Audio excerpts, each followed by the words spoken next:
한반도 안보전략연구원 미래전략연구실장 이일환입니다. 저는 첩보활동의 백미 미인계에 대해서 세 편에 걸쳐서 말씀드리고 있습니다. 첫 번째는 미인계의 역사, 어제와 오늘이라는 부분으로 말씀을 드렸고, 지난 두 번째 시간에는 중국과 타이완의 미인계를 둘러싼 불꽃 대결에 대해서 말씀을 드렸습니다. 오늘은 마지막으로 러시아와 중국의 미인계를 이용한 영양 공작에 대해서 두 가지 사례를 들어 말씀을 드려볼까 합니다. 영양 공작이라고 하는 것은 가랑비에 옷 젖는 공작입니다. 소리 소문 없이 그 사람의 생각을 바꾸도록 하는 것이죠. 소위 자기 나라의 정책이나 또는 자기 나라의 좋은 이미지를 자연스럽게 부식시키고자 하는 것이 바로 영양 공작입니다. 영어로는 influence operation입니다. 특별히 간첩 활동하는 것, 소위 스파이 활동하는 것 같지 않으면서 사실상 스파이 활동을 하기 때문에 적발이 된다 하더라도 간첩 혐의로 의율하기조차 쉽지 않은 어려움도 있습니다. 그러한 점을 바로 노려서 하는 공작이 바로 영양 공작입니다. 러시아의 사례를 먼저 보겠습니다. 여기에 등장한 바로 미인계 여 공작원이 부티나라고 하는 여자입니다. 부티나는 이 사건이 드러났을 때 바로 미국 언론에서 21세기의 마탈이다 라는 표현까지 썼을 정도로 매우 충격적이고 주목을 받았던 여자이기도 합니다. 체포 당시 2018년에 체포가 되는데 당시 나이가 29살이었습니다.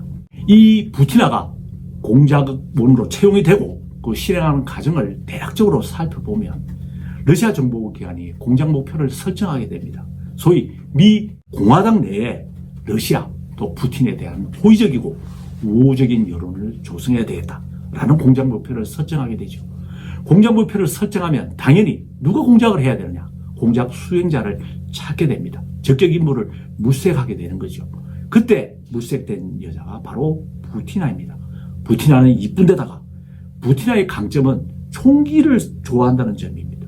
왜냐하면 미국 공화당은 총기협회, 소위 NRA라고 하는 총기협회가 미 공화당을 상당히 지지하고 있습니다. 공화당 지지세가 강한 곳이죠.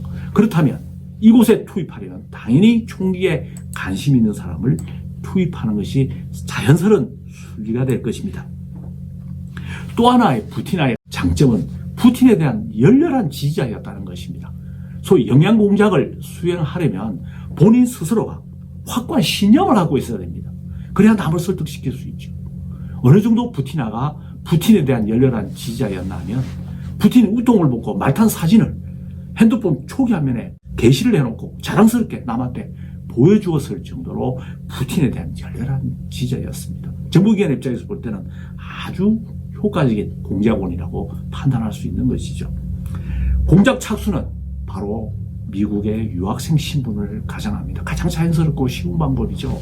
그래서 미국 신분과장이시는 유학생 신분으로 2013년경에 워싱턴 DC에 있는 아메리칸 대학에 입학을 시킵니다. 이 부티나는 학업뿐만 아니라 동급생들하고 아주 서글서글하게 활발하게 잘 어울렸을 뿐만 아니라 당연히 성이라고 하는 문제를 적극적으로 활용을 합니다. 미국의 학생으로서 학업을 진행하면서도 무엇을 또 하는가 하면 아메리칸 대학에는 글로벌 거버넌스 정치와 안보 프로그램이라고 하는 일종의 외부 사람을 상대로 하는 프로그램이 있습니다. 이 프로그램에는 미국의 상당한 유력 정치인이나 오피니언 리더가 들어오고 있습니다. 이것을 눈치를 채고 바로 부티나도 여기에도 이 프로그램에도 가입을 합니다. 말하자면 등록을 합니다. 등록하면서 이 사람들하고 어울리면서 바로 외연을 네트워크를 넓혀가는 것이죠. 이런 과정을 통해서 공화당 정치판에서 젊은 여성으로 주목을 받게 됩니다. 동시에 특정 단체에 진입하려고 목적을 세웠을 때는 어느 누구와도 성관계를 마다하지 않을 정도로 과감했고 동거까지도 불사했습니다. 그 대표적인 인물이 폴 에릭슨이라고 하는 정치인입니다. 당시 57세였는데 이 에릭슨은 총기협회 NRA 회원이기도 했고 공화당의 정치 컨설턴트이기도 했습니다. 에릭슨은 바로 부티나와의 친밀한 관계로 또 영향으로 각종 공화당의 정치 행사에 부티나를 소개시켜주게 됩니다. 부틴의 활동 반경을 넓히는데 에릭슨이 크게 기여하게 됩니다. 그 한 대표적인 사례가 2016년 5월에 켄터키주의 루이빌에서 열렸던 NRA 총회, 소위 총기협회 총회에서 트럼프의 아들 트럼프 주니어와 한 테이블에 앉을 정도로 부틴화를 키워주는 역할을 했습니다. 이러한 과정을 통해서 부틴화는 자신이 임무를 부여받은 대로 영향공작을 매우 충실히 했습니다. 그 사람들을 만나면 러시아나 또는 푸틴에 대해서 적극적이고 호의적인 이미지를 적극적으로 설파하는 것을 마다하지 않았습니다. 이런 과정에서 당연히 정보도 획득하게 되는 것이죠. 각종 정치 정보, 그 사람 프라이빗한 그런 정보도 입수하면 정보 요원으로 추정이 되는 러시아 관리들에게 정보를 수시로 전달하기도 했습니다. 그런데 이 부틴화 사건에서 보면 한 가지 특이한 점이 있습니다. 공작원은 반드시 상부선이 있기 마련인데 그 상부선이 정보기관이 아니고 알렉산더 토르신이라는 러시아 중앙은행 부총재입니다. 근데 왜 러시아 중앙은행 부총재가 상부선 역할을 했을까요? 저는 두 가지로 해석을 합니다. 첫째는 상부선을 감추기 위해서 러시아 중앙은행이라고 하는 공적인 기관을 내세웠을 가능성이 높습니다. 그러니까 러시아 정보기관에서 토르신한테 부탁을 했을 가능성이 매우 높죠. 두 번째는 토르신 스스로가 자신의 공적을 내세우기 위해서 했을 가능성도 저는 있다고 봅니다. 왜 그런가 하면 이 알렉산더 토르신은 푸틴의 막연하고 굉장히 가까운 사람이기도 했거든요. 소위 한건주의, 영웅주의 심리가 발동했으리라는 추측도 해봅니다. 첫 번째와 두 번째 어느 것이 맞을지는 좀 더 시일이 지나야 판명이 되지 않을까 싶습니다. 두 번째는 중국의 미녀 스파이 크리스타나 팡의 민주당을 상대로 한 영향 공작에 대해서 말씀드리도록 하겠습니다. 제가 소제목에 크리스타 팡의 롱게임이라고 하는 표현을 썼습니다. 그 롱게임이라고 쓴 이유는 중국 정보기관의 만만디 전략을 이 크리스타나 팡이 잘 수행했기 때문입니다. 또 만만디 전략을 잘 보여주고 있습니다. 이 팡은 2011년부터 2015년까지 암약을 하게 되는데 이 팡의 활동은 몇 가지 특징적인 모습을 보여주고 있습니다. 첫 번째가 뭔가 하면 캘리포니아 지역 민주당 정치인을 타겟으로 삼았다는 것입니다. 일반적으로 정보기관 등은 주로 수도에 있는 유력 정치인을 접근을 해서 뭔가 캐내려고 합니다. 그런데 이거는 지방에 했다는 하는 점입니다. 근데 이 캘리포니아 지역이 아시다시피 민주당 인세가 상당히 강한 곳입니다.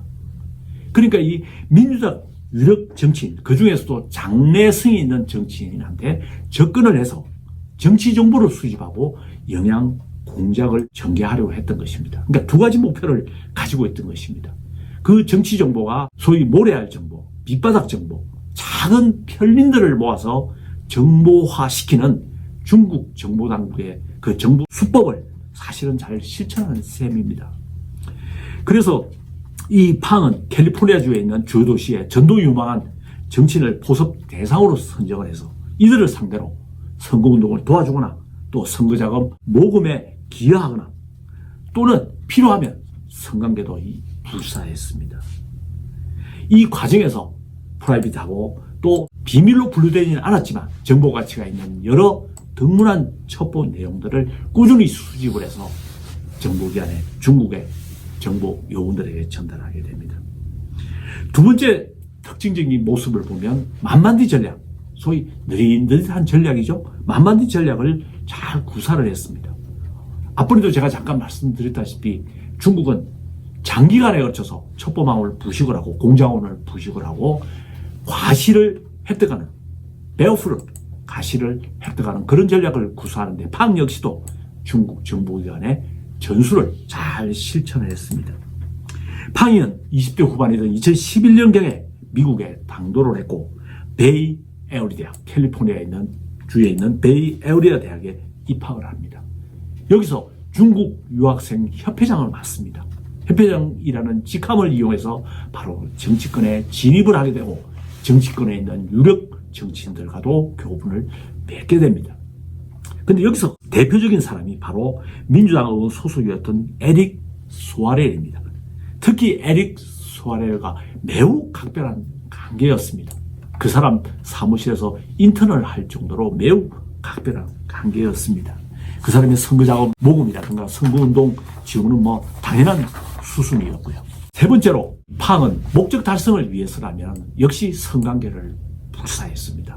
오하이오 시장하고는 카섹스를 했을 정도고 미드 웨스턴 지역에 있는 시장 2명과도 연문을 부렸습니다.